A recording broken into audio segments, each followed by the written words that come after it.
Avez-vous déjà ressenti cette sensation étrange, cette impression que vous possédez en vous une force immense, mais que personne ne vous a jamais appris à l'utiliser, comme si on vous avait remis les clés d'un trésor, mais sans vous dire où se trouve le coffre? Aujourd'hui, après 45 ans de vie, vous savez que quelque chose ne tourne pas rond dans ce qu'on nous a enseigné. On nous a parlé de travail, d'argent, de succès, de relations, mais jamais de ce qui alimente vraiment tout cela, jamais de la source. Cette source a un nom qui fait peur, un nom qu'on préfère éviter dans les conversations sérieuses. L'énergie sexuelle. Mais attendez, respirez. Nous n'allons pas parler de ce que vous croyez. Nous n'allons pas parler de plaisir, de désir incontrôlé ou de morale. Nous allons parler de quelque chose de bien plus profond, de bien plus puissant, de bien plus transformateur. Nous allons parler de la force qui a créé des empires, qui a inspiré les plus grandes œuvres d'art, qui a élevé des hommes et des femmes ordinaires vers des sommets extraordinaires. La force que Carl Gustav Jung considéré comme le moteur secret de toute réalisation humaine. Si vous avez plus de 45 ans, vous avez probablement déjà vécu assez longtemps pour constater ceci. Les personnes qui réussissent vraiment, celles qui rayonnent, celles qui créent, celles qui prospèrent, possèdent quelque chose de différent. Une présence, une intensité, un magnétisme inexplicable. Aujourd'hui, vous allez découvrir leur secret, et ce secret va transformer votre vie, votre prospérité, votre énergie, votre présence dans le monde. Parce qu'au fond, la question n'est pas de savoir si vous possédez cette force, vous la possédez. La vraie question est, allez-vous continuer à la gaspiller, ou allez-vous enfin apprendre à la transmuter en or? La découverte interdite. Laissez-moi vous raconter une histoire. En 1912, Carl Jung était au sommet de sa carrière. Il travaillait aux côtés de Sigmund Freud, le maître de la psychanalyse.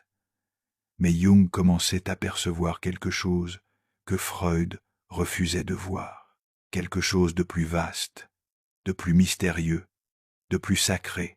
Freud croyait que l'énergie sexuelle, ce qu'il appelait la libido, n'était qu'un instinct animal, une pulsion primitive destinée à la reproduction et au plaisir. Pour Freud, tout se résumait au sexe. Mais Jung voyait plus loin, beaucoup plus loin. Il disait « La libido est l'énergie psychique qui se manifeste dans tout mouvement de l'âme. » Vous comprenez ce que cela signifie? Cela signifie que quand vous ressentez du désir, ce n'est pas seulement votre corps qui parle. C'est votre psyché tout entière, c'est votre âme qui frappe à la porte, c'est votre créativité qui veut naître, c'est votre puissance qui demande à s'exprimer. Cette rupture entre Jung et Freud n'était pas qu'une dispute intellectuelle, c'était une révolution. Jung venait de découvrir le secret de l'alchimie intérieure, le secret que les mystiques, les sages, les créateurs de tous les temps connaissaient mais gardaient jalousement. Votre énergie sexuelle n'est pas un problème à résoudre, c'est une force à diriger. Pensez-y un instant. Pensez à cette énergie qui peut littéralement créer une nouvelle vie, un être humain complet, un miracle de chair, de sang, d'intelligence et d'émotion. Si cette énergie possède le pouvoir de créer la vie elle-même, que pourrait-elle créer d'autre si vous appreniez à la canaliser?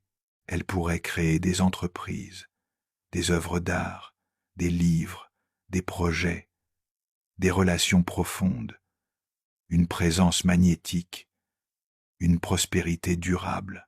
Mais voilà le problème. On ne nous a jamais appris cela. Au contraire, la grande trahison, repensez à votre éducation.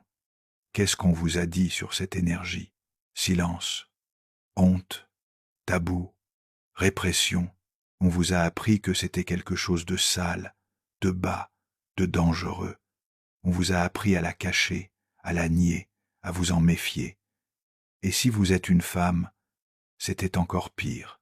On vous a appris que votre désir était inconvenant, que votre puissance était menaçante, que vous deviez rester sage, discrète, contrôlée. Et si vous êtes un homme, on vous a dit que cette énergie devait être déchargée, libérée, consommée sans réflexion. Comme si vous étiez un animal sans conscience, incapable de maîtriser vos impulsions. Résultat, des générations entières qui ne savent pas quoi faire de leur force vitale la plus puissante. Alors que se passe-t-il? Vous la gaspillez, vous la dispersez dans des distractions infinies, dans des écrans, dans des plaisirs vides, dans des relations sans profondeur, dans une agitation constante qui ne mène nulle part.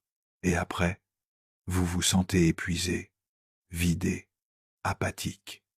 Vous avez l'impression d'être toujours occupé, mais jamais vraiment accompli. Vous courez sans avancer.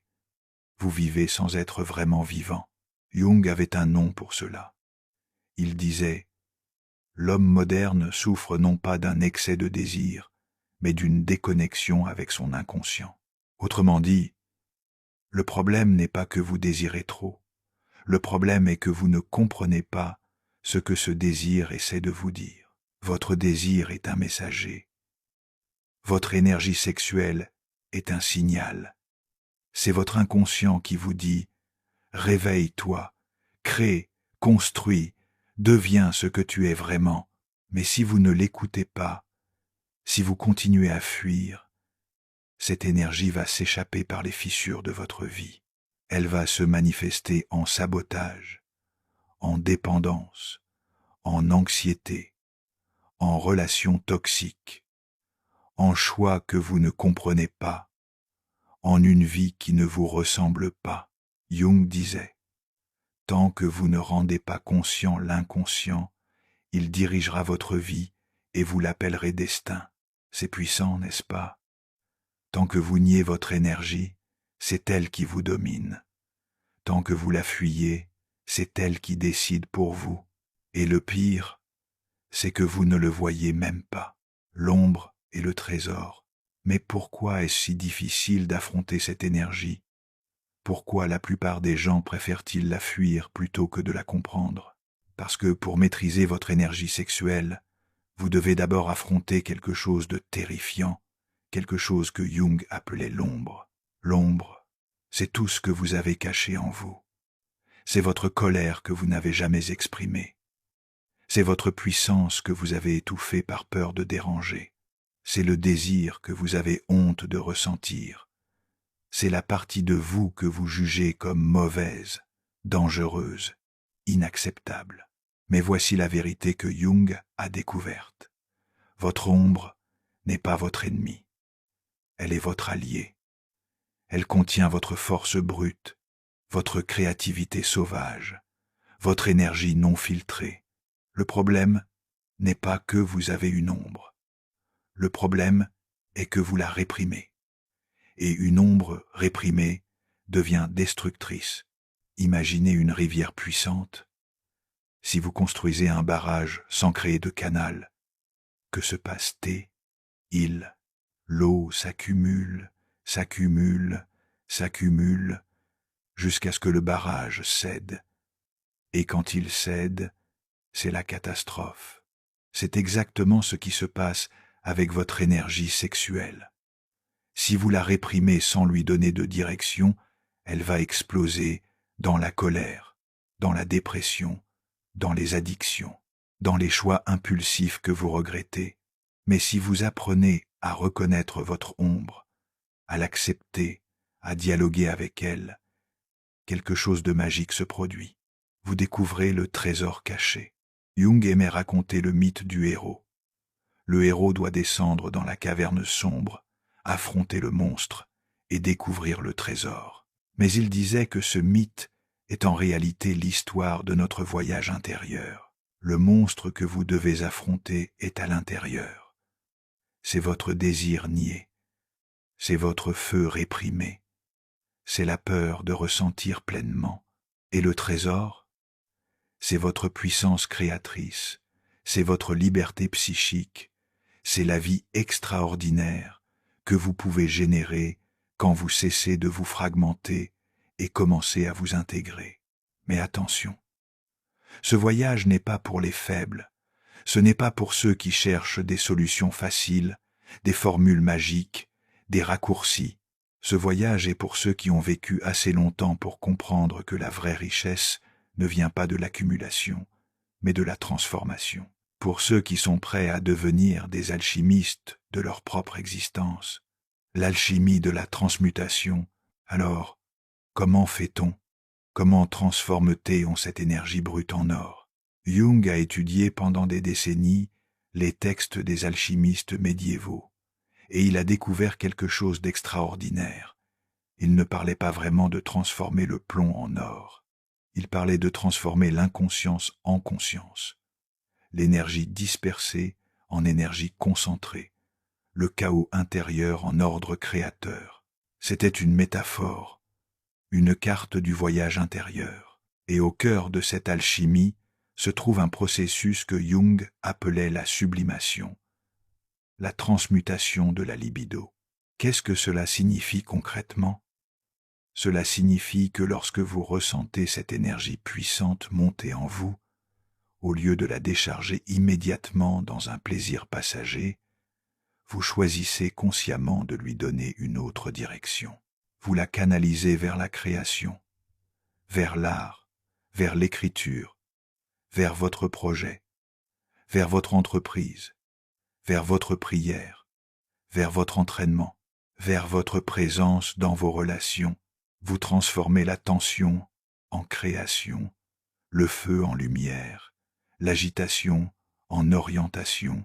Mais soyons clairs, il ne s'agit pas de nier le désir. Il ne s'agit pas de devenir froid, détaché, déconnecté. Il ne s'agit pas de réprimer cette force magnifique. Il s'agit de l'élever, de la raffiner, de la rendre consciente. Voici comment cela fonctionne. Étape par étape. Première étape, la reconnaissance. Quand vous ressentez cette énergie, cette agitation, ce désir, au lieu de le fuir ou de le satisfaire immédiatement, vous faites une pause. Vous respirez. Vous reconnaissez, je ressens une force puissante. Cette force veut créer quelque chose. C'est tout. Juste cette reconnaissance change déjà tout. Deuxième étape, le questionnement. Vous vous demandez, qu'est-ce que cette énergie veut vraiment? Qu'est-ce qu'elle essaie de créer à travers moi? Quel projet attend d'être nourri par cette force? Parfois, la réponse vient immédiatement. Parfois, elle prend du temps. Mais le simple fait de poser la question transforme l'énergie aveugle en intention consciente. Troisième étape, la canalisation. Vous choisissez une action créatrice. Vous écrivez, vous peignez, vous planifiez, vous construisez, vous méditez, vous priez, vous vous entraînez, vous créez, et là, quelque chose de miraculeux se produit. L'énergie qui aurait pu être dispersée en quelques minutes devient un carburant qui alimente vos projets pendant des heures, des jours, des semaines. Quatrième étape, l'intégration. Avec le temps, cette pratique devient naturelle. Vous n'avez plus besoin d'y penser. Votre corps, votre psyché, votre âme apprennent à transformer automatiquement l'énergie sexuelle en énergie créatrice. Vous devenez un alchimiste, un créateur conscient, un être intégré. Et c'est là que la magie commence vraiment. Les signes de la transmutation. Comment savez-vous que vous transmutez vraiment votre énergie? Quels sont les signes? Premier signe, votre anxiété diminue. L'anxiété n'est souvent rien d'autre que de l'énergie non canalisée. Quand vous apprenez à diriger votre force vitale, cette agitation constante se transforme en présence calme et puissante. Deuxième signe, votre fatigue se transforme en élan. Vous ne vous sentez plus vidé à la fin de la journée. Au contraire, vous ressentez une vitalité croissante, parce que vous ne perdez plus votre énergie, vous l'investissez. Troisième signe, votre créativité explose. Les idées viennent naturellement, les projets avancent. Vous entrez dans un état de flot plus facilement. Votre esprit devient fertile, généreux, abondant. Quatrième signe, votre présence change. Les gens le remarquent. Ils ne savent pas l'expliquer, mais ils sentent quelque chose de différent en vous. Un magnétisme, une autorité naturelle, une profondeur.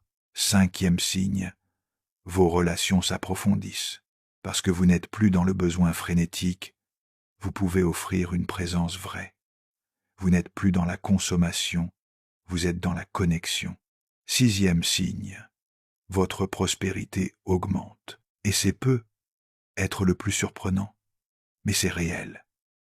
Jung l'avait compris, l'énergie et la prospérité sont liées.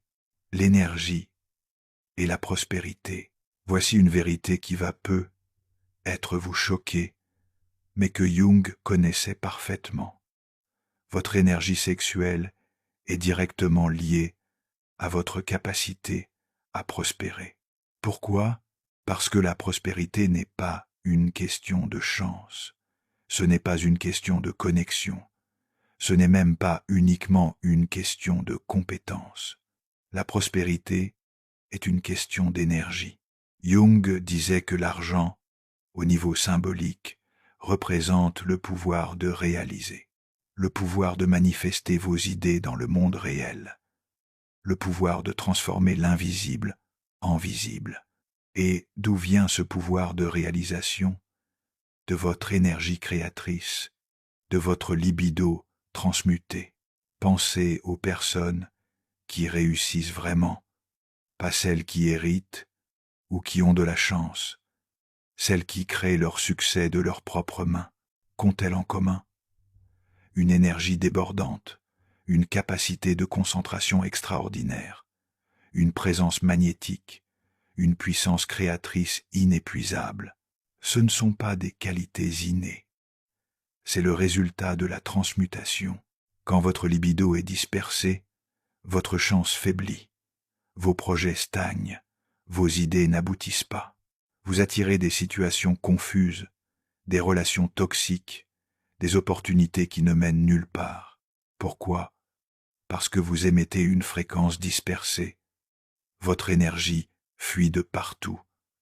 Vous n'avez pas de centre de gravité, mais quand vous apprenez à préserver et à canaliser votre énergie, tout change. Vous devenez un aimant. Les opportunités viennent à vous. Les bonnes personnes apparaissent. Les projets se concrétisent. L'argent circule plus facilement. Ce n'est pas de la pensée magique. C'est de la physique énergétique. Un corps qui fuit son énergie ne peut pas construire. Une psyché fragmentée ne peut pas créer. Mais un être intégré, qui maîtrise sa force vitale, devient un centre de pouvoir créateur. Et le monde répond à ce pouvoir. Jung racontait l'histoire d'un de ses patients, un homme d'affaires qui était au bord de la faillite. Non pas par manque de compétences, mais par manque d'énergie. Il était épuisé, dispersé, incapable de se concentrer. Jung lui a appris la transmutation. Il lui a appris à reconnaître son énergie sexuelle, à cesser de la gaspiller, à la canaliser dans ses projets. En 6 mois, cet homme avait non seulement sauvé son entreprise, mais l'avait développée au-delà de ses rêves les plus fous. Ce n'est pas un miracle, c'est l'alchimie, les ennemis de la transmutation, mais soyons réalistes. Si c'était si simple, tout le monde le ferait. Alors pourquoi est-ce si rare? Quels sont les obstacles? Premier ennemi, l'ignorance.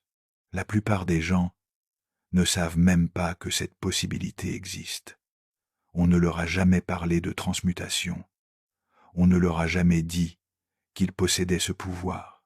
Deuxième ennemi, la gratification instantanée. Nous vivons dans une époque de plaisir immédiat. Tout est conçu pour que vous déchargiez votre énergie le plus rapidement possible. Pornographie accessible en un clic, distractions infinies, stimulation constante. Il faut du courage pour résister à cette facilité. Troisième ennemi, la honte. On vous a appris à avoir honte de votre désir. Alors vous le cachez. Et ce qui est caché ne peut pas être transformé. Quatrième ennemi, l'impatience. La transmutation demande du temps. Ce n'est pas un interrupteur que vous actionnez une fois. C'est une pratique quotidienne, une discipline, un chemin. Cinquième ennemi, le cynisme. Encore une théorie New Age. Encore des promesses vides. C'est ce que dit la voix du cynisme. Mais Jung n'était pas un gourou.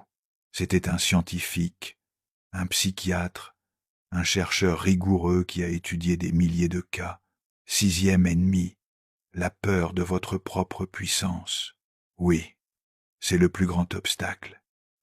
Vous avez peur de découvrir à quel point vous êtes puissant. Parce que si vous découvrez votre vraie puissance, vous n'aurez plus d'excuses. Vous ne pourrez plus blâmer les circonstances, les autres, la chance. Vous devrez prendre la responsabilité de créer la vie que vous méritez. Et c'est terrifiant, mais c'est aussi la porte de la liberté. Le chemin pratique. Alors, concrètement, par où commencer? Voici un chemin pratique, inspiré de Jung et de l'alchimie intérieure. Pratique 1. Le matin, avant toute distraction, chaque matin, avant de regarder votre téléphone, avant de vous disperser dans les urgences, prenez 10 minutes, asseyez-vous en silence, ressentez votre corps, ressentez cette énergie vitale qui vibre en vous. Demandez-vous, qu'est-ce que je veux créer aujourd'hui? Où vais-je diriger ma force? Cette simple pratique change tout, parce qu'au lieu de réagir au monde, vous choisissez votre direction. Pratique 2. La pause consciente. Chaque fois que vous ressentez une impulsion forte, une agitation, un désir, faites une pause de 3 respirations. Ressentez l'énergie. Ne la jugez pas, ne la réprimez pas, mais ne la déchargez pas immédiatement non plus. Demandez-vous, cette énergie, où veut-elle vraiment aller? Parfois, elle veut que vous écriviez. Parfois, elle veut que vous créiez. Parfois, elle veut que vous vous entraîniez. Écoutez. Pratique 3. Le rituel créatif. Choisissez une activité créatrice qui vous nourrit. L'écriture, la peinture, la musique, la danse, le jardinage, la construction, peu importe.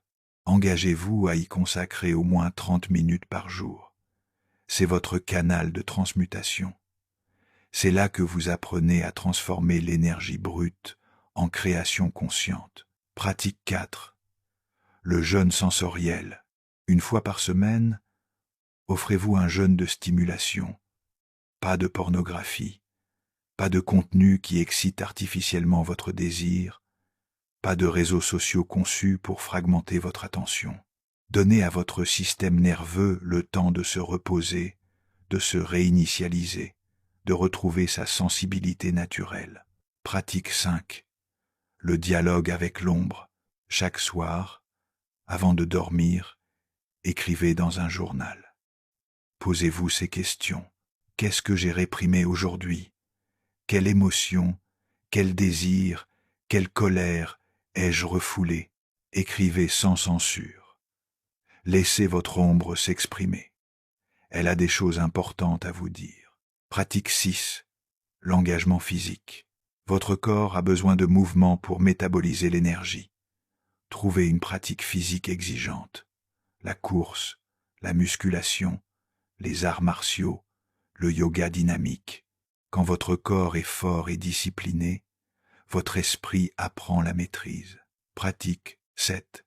La connexion consciente. Si vous êtes en couple, apprenez à faire de votre intimité un espace de conscience, pas seulement de plaisir. Ralentissez, ressentez, regardez votre partenaire vraiment. La sexualité consciente est l'une des formes les plus puissantes de transmutation. La transformation du regard, au bout de quelques semaines, quelque chose commence à changer, pas seulement dans vos actions, mais dans votre regard sur la vie. Vous commencez à voir que tout est énergie. Vos pensées sont énergie, vos émotions sont énergie, vos relations sont énergie, votre argent est énergie. Et vous comprenez que vous avez toujours eu le pouvoir de diriger cette énergie. Vous l'aviez simplement oublié. Jung disait « Votre vision devient claire lorsque vous regardez dans votre cœur. Celui qui regarde à l'extérieur rêve, celui qui regarde à l'intérieur s'éveille. » C'est exactement ce qui se passe. Vous vous éveillez, vous cessez de chercher le bonheur dans les choses extérieures. Vous cessez de croire que la prochaine acquisition, le prochain plaisir, la prochaine distraction va vous combler. Vous découvrez que la source est en vous. Elle a toujours été en vous. Et cette découverte change tout. Vos relations deviennent plus profondes, parce que vous n'êtes plus dans le besoin. Votre travail devient plus créatif, parce que vous avez accès à une énergie inépuisable. Votre présence devient magnétique, parce que vous émettez une fréquence unifiée. Vous cessez d'être un consommateur d'énergie. Vous devenez un générateur d'énergie. Et les gens le sentent. Ils ne peuvent pas l'expliquer, mais ils sont attirés par vous. Parce que dans un monde où tout le monde est épuisé, dispersé, fragmenté, vous êtes entier. Jung passait sa vie à parler du soi avec un S majuscule, le vrai moi. L'être authentique qui existe au-delà de l'ego, au-delà des masques, au-delà des conditionnements. Il disait que le but de la vie n'est pas le bonheur. Le but de la vie est l'individuation, devenir vraiment soi-même. Et comment y arrive-t-on? En intégrant toutes les parties de nous-mêmes, l'ombre et la lumière, le désir et la discipline, l'animal et l'esprit. La transmutation de l'énergie sexuelle est au cœur de ce processus. Parce que cette énergie est le pont entre votre corps et votre esprit, entre votre inconscient et votre conscience, entre votre ego et votre soi. Quand vous apprenez à maîtriser cette énergie, vous ne la réprimez pas, vous ne la niez pas, vous l'élevez, vous l'intégrez, et dans cette intégration, vous devenez entier. Jung disait « Le soi n'émerge que lorsque l'ego cesse de lutter contre l'âme. » Votre âme parle à travers le désir. Elle parle à travers cette énergie puissante qui monte en vous. Elle vous dit « Crée, construis, deviens ».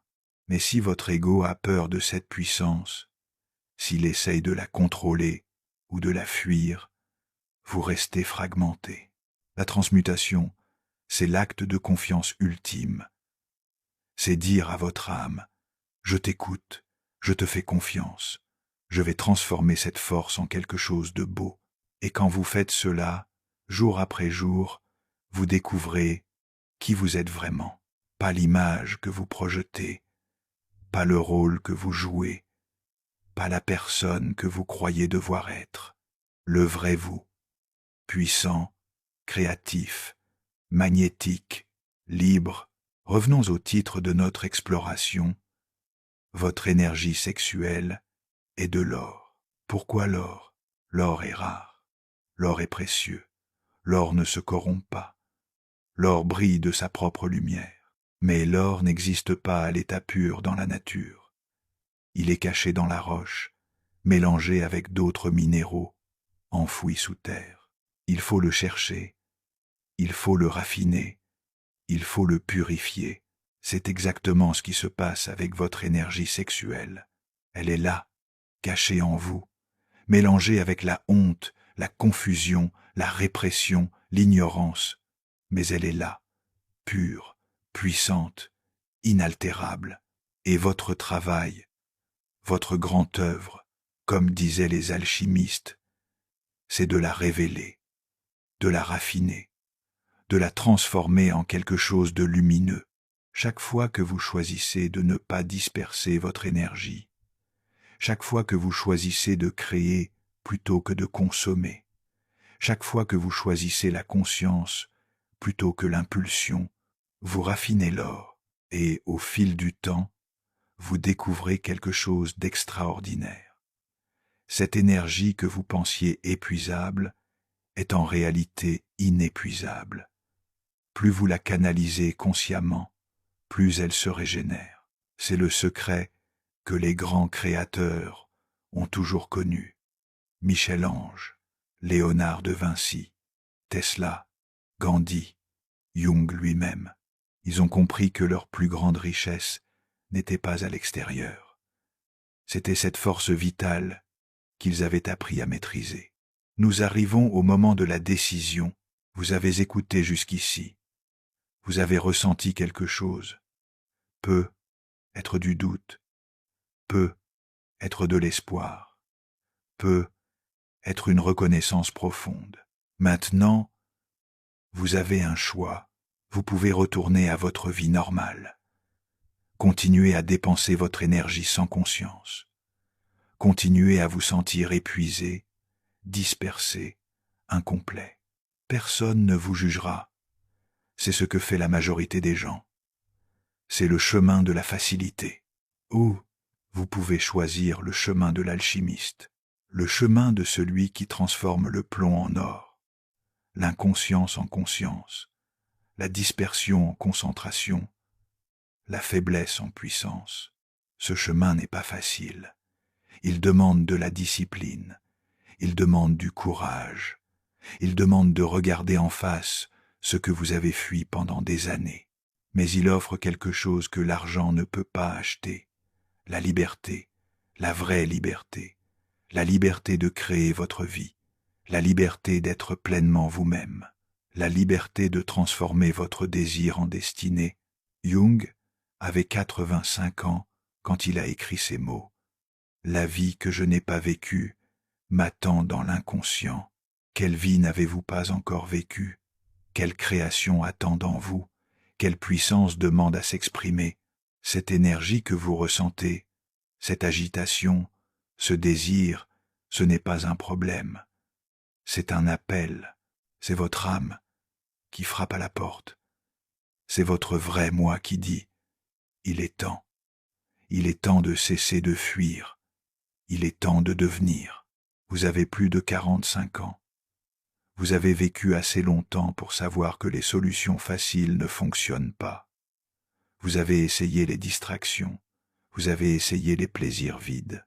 Vous avez essayé de faire comme tout le monde. Et maintenant, vous êtes prêt pour quelque chose de plus profond. La transmutation n'est pas une technique. C'est un chemin de vie. C'est devenir l'alchimiste de votre propre existence. Il y a un moment dans la vie où tout bascule. Un moment où vous arrêtez de chercher à l'extérieur et commencez à créer de l'intérieur. Ce moment peut être maintenant, parce que la vérité, c'est que vous avez déjà tout ce qu'il faut. Vous avez la force, vous avez l'énergie, vous avez le pouvoir de créer, vous l'avez toujours eu. La seule chose qui manquait, c'était la compréhension, la connaissance, la carte du territoire. Maintenant, vous l'avez.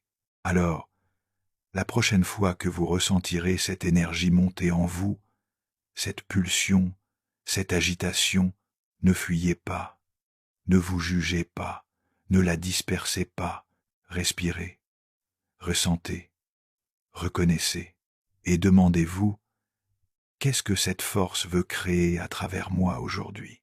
Puis dirigez-la, canalisez-la, transmutez-la, écrivez, créez, construisez, priez, méditez, agissez, transformez l'attention en création, le feu en lumière, le désir en destinée, parce que c'est là que se trouve l'or. C'est là que se trouve votre richesse véritable. C'est là que se trouve vous, le vrai vous, puissant, créatif, libre, l'alchimiste de votre propre vie. Et l'abondance que vous cherchez, elle ne viendra pas d'un compte en banque, elle ne viendra pas d'une opportunité extérieure, Elle naîtra au moment où vous décidez de transmuter, au moment où vous décidez de cesser d'être un consommateur d'énergie et de devenir un créateur conscient. Ce moment peut être maintenant. Jung disait « Je ne suis pas ce qui m'est arrivé, je suis ce que je choisis de devenir. » Alors, que choisissez-vous? La dispersion ou la concentration? La fuite ou l'affrontement? La faiblesse ou la puissance? L'or est là. En vous, il attend d'être révélé. Tout ce que vous avez à faire, c'est commencer le grand œuvre, l'alchimie de votre propre transformation. Le moment est maintenant.